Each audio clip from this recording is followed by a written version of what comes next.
Have you ever wondered why a grown man can look his mother in the eye and speak to her like she is the problem he must defeat?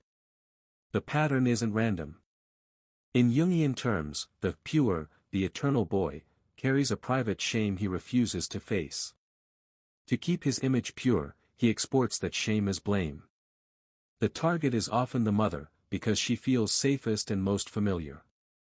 He frames her as controlling, needy, or always negative, not because this is true, but because his undeveloped self cannot tolerate limits, reflection, or accountability.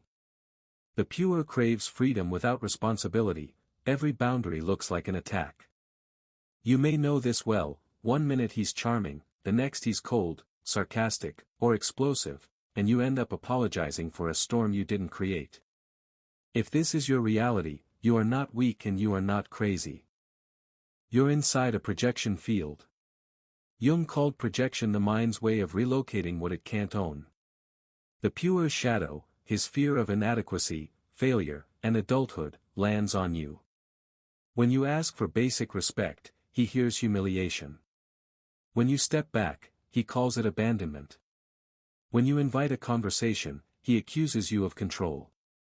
This is not a relationship with reality, it's a relationship with his inner split. The anima, his inner feminine, remains immature and idealized. Real women, especially his mother, feel like threats to the fantasy. So he punishes the mirror. Stoicism offers a clean lens here. You control your judgments, choices, and speech, you do not control another adult's character. This is where abstinence matters. Not only sexual abstinence, though many women find it clarifies their focus, but abstinence from rescuing, from appeasing, from the compulsive need to fix the mood so the house is calm. Abstinence is a refusal to trade your dignity for temporary peace. It is a pause that returns you to your center. In that quiet, guilt loses its grip, and you can see his behavior as information, not a verdict on your worth. Some women were trained to be the emotional regulator for everyone. You were praised when you made things easy, and shamed when you had needs. That training sets you up for a Puer's blame. He demands a mother who erases herself so he never has to grow. You do not exist to be the container for his undeveloped life. Your value is not measured by how well you absorb his projections. The moment you stop arguing with his fantasy, you begin to meet yourself. What you feel as mother guilt is often the residue of a cultural script that says a good mother absorbs everything. Jung called this a complex, a cluster of emotion and meaning that gets triggered as if by a button. The Puer pushes that button because it keeps the system running. When he is sarcastic or dismissive, your complex lights up, you rush to explain, soften, or please. He learns that contempt buys him distance from his own fear. This is not love, it is a contract of avoidance. His anima stays split. The imaginary, perfect woman, is safe because she is not real, while the real woman before him feels intolerable because she brings reality. The more idealized the fantasy, the harsher the judgment toward the living person who cannot match it. You can feel this split in your body. After an interaction, your mind replays every word, searching for the mistake that would finally make the disrespect make sense. That search is the trauma bond at work. It ties you through intermittent approval, a warm moment followed by withdrawal, a promise followed by blame. Your nervous system chases the good moment like proof that everything is fine, while your dignity pays the price. Abstinence interrupts this chase. Not as punishment, not as a tactic, but as a personal boundary with the compulsions that kept you in orbit around his moods. When you abstain from rescuing and from instant reconciliation, you begin to feel the quiet shame that isn't yours. You observe it instead of swallowing it. Individuation, Jung's term for becoming who you truly are, asks both people to grow. The Puer resists because growth requires grief, the loss of special exemption, the end of heroic self-images, the admission that he is ordinary and accountable. When he refuses that grief, he externalizes it. You become the problem he can attack instead of the discomfort he must digest. Stoicism clarifies the line here: you are responsible for your character, not his comfort. You may notice how often you overfunction to prevent his underfunctioning from showing. You may notice how your silence has been replaced with self-erasure rather than self-respect. The distinction matters. Abstinence is not coldness, it is a sober refusal to barter your worth for intermittent peace. As you hold this clarity, the projections lose fuel. The boy who refuses to grow will call it betrayal. The woman who chooses herself will recognize it as the beginning of truth. When you stop competing with his fantasy and stop volunteering to be the stabilizer, another layer appears, the family trance. Many sons learn a covert agreement that the mother will carry tension so the men can remain above it. Jung would name this the inflation of the Puer and the burdening of the great mother archetype. In practice, it shows up as small daily transactions: he interrupts and you fall silent, he arrives late and you adjust, he complains and you soothe. Each concession seems minor, but together they form an identity, the reliable absorber. The more you inhabit that role, the more he confuses your kindness with permission. He tells himself you make him feel judged, yet it is his own undeveloped conscience surfacing. He reacts not to your words but to his reflection in them. Have you noticed how quickly the story shifts when you don't rush to repair? First comes minimization, it wasn't that bad. Then comes reversal, you're overreacting. If you still don't absorb it, comes moral framing, a good mother wouldn't hold grudges. These are defenses that protect him from reality. Triangulation may follow, bringing in siblings, partners, or relatives to label you difficult. This can make you doubt your perception. You start explaining basic disrespect as miscommunication. The truth is simpler, adulthood requires owning the weight of one's speech. Stoicism reminds you that your judgment is yours to guard. You do not need a panel to confirm what you already know in your bones. Abstinence helps you hold that line. It reduces the noise so you can hear the difference between love and obligation, between care and control. You begin to see how your nervous system was trained to treat peace as your job and truth as a threat.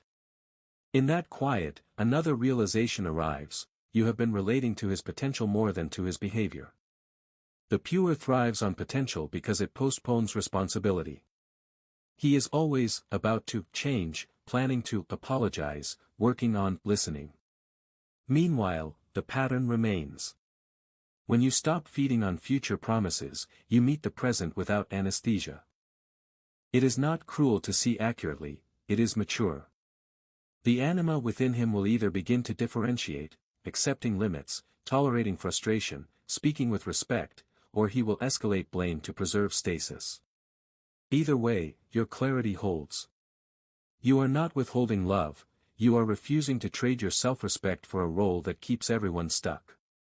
The boy may resent your steadiness. The woman inside you will recognize it as alignment. When you no longer live as the family stabilizer, something uncomfortable shows up inside you, the fear of being unnecessary. Jung would call this your own mother complex, a learned identity that equates worth with service. If you were praised for self-sacrifice and punished for self-reference, you may feel guilty whenever you stop rescuing. That guilt is not a moral signal, it is a conditioned sensation. The Puer in your life benefits from it because it keeps you in motion around his crisis. Stoic thought clarifies the tension: your role is to align your judgments with reality, not to maintain another adult's illusion of innocence. Abstinence becomes practical here, abstinence from over-explaining, from apologizing for having limits, from smoothing conflicts you did not create. It is not withdrawal from love, it is withdrawal from the reflex that makes you trade dignity for temporary quiet. Notice how the Puer often seeks validation from peers while devaluing the mother. He frames disrespect as independence. Underneath is an unintegrated anima, emotions remain either idealized or denied, never owned.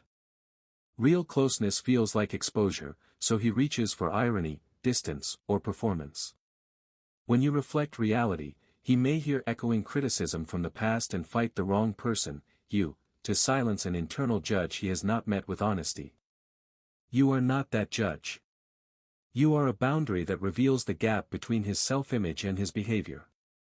When you abstain from the fight, the dissonance returns to its owner. He will either face it or inflate further. Either way, you are not the arena. The trauma bond complicates this because intermittent harmony keeps hope alive. A kind day arrives and your nervous system files it as proof. Yet a pattern is defined by repetition, not by exceptions. Systems resist change, and families often recruit allies to restore the old rhythm. You may be called unforgiving or cold. In archetypal terms, the Great Mother is being split into good and bad to keep the pure unchallenged. Refusing the split is not cruelty, it is wholeness. It restores your right to accurate perception.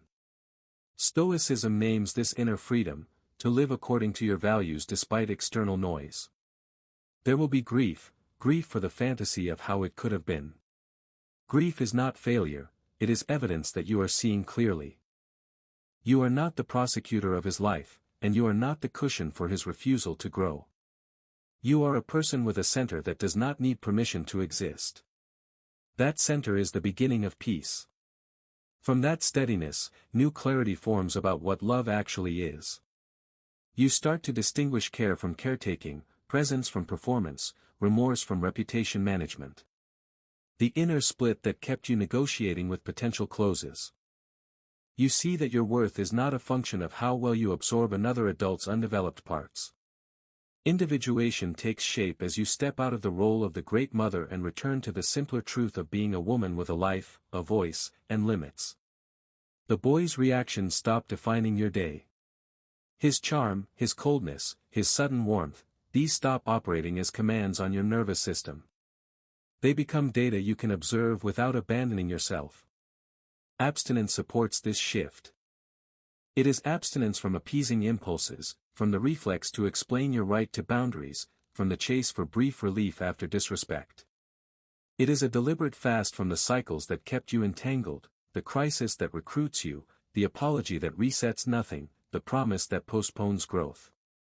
In that pause, the axis of control returns to you. Stoic writers put it plainly, you govern your judgments. You decide what enters your attention and what is allowed to take root. When you no longer finance the drama with your energy, you regain the quiet strength that comes from self-command. This quiet is not indifference. It is intimacy with reality. You can love someone and still refuse to participate in the story that injures both of you. If the boy chooses growth, he meets his shadow, dignifies his anima, and learns to speak without contempt. If he refuses, he lives with the results of that refusal. Either way, you are not the stage on which his avoidance plays out. Your loyalty returns to truth, not to roles. You stop making yourself small to preserve peace that never lasts. You stop bargaining with your own eyes.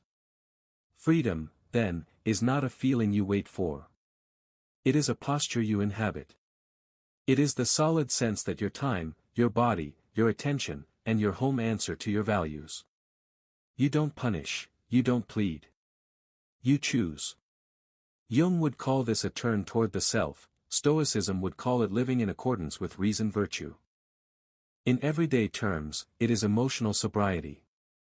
It is the end of arguing with fantasies and the beginning of a durable peace that does not require anyone else to be different. The woman who knows her worth doesn't chase, she chooses.